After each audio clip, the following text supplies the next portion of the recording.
আসসালামু আলাইকুম। আশা করি সবাই ভালো আছেন। আল্লাহর রহমতে আমি অনেক ভালো আছি। সকাল সকালে শ্বশুরবাড়িতে কাজ শুরু করে দিছি। উঠান ঝাড় দিতেছি। আর প্রত্যেকদিন মানুষের কাজ রুটিন। গ্রামের বাড়িতে উঠান ঝাড় দিতেই হবে, না হলে গাছের পাতা পড়ে। শ্বশুরবাড়িতে টুকটাক একটু কাজ করতেই হয়, স্বাভাবিক এটা। তারপরে যে এখন আমি ঘর-টর গুছাই নেব। আমার শ্বশুর সব ধরনের কাজই করে রাখছে। শ্বশুর সব কিছুতেই হেল্প করে।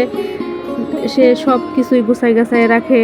বাড়ি ঘর আমার শাশুড়ির চেয়ে আমার শ্বশুর কাজ বেশি করে আমার শ্বশুর বাড়িতে। এখন এই যে বিছানা টিছানা গুছাই নিব। সে ঘর টর সব মুছে রাখছে, আসবো দেখা। এখন একটু একটু টুকটাক কাজ করতেই হবে, স্বাভাবিক এটা। এখন এই যে রান্না বসাই দিছি মাটির চুলায়। মুরগির মাংস রান্না করছি, ডাল রান্না করলাম। ডালের ক্লিপটা নিছি, মুরগির মাংসের ক্লিপটা নিতে পারি নাই। তারপরে যে দুপুর হয়ে গেছে, রাতিবের দাদি তিনজনে গোসল করব। আমার শাশুড়ির আমি কাপড় চোপড় ধুতেছি, রাতিব গোসল করতেছে। আমরা ভিতরে গোসল করি না, ভিতরে বাথরুম আছে 2-3টা, তারপরে গোসল করি না, বাহিরে গোসল করি। এই যে রাতিবকে নিয়ে বের হয়ে গেছি বিকালবেলা শাশুড়ির সাথে ঘুরতে।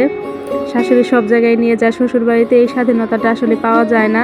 আমার শাশুড়ি আমাকে সব জায়গায় নিয়ে যায়। গ্রামে ঘুরতে নিয়ে বের হয়েছে। মুরগির ডিম, তারপরে মোরগ, হাঁস এগুলা কিনবো।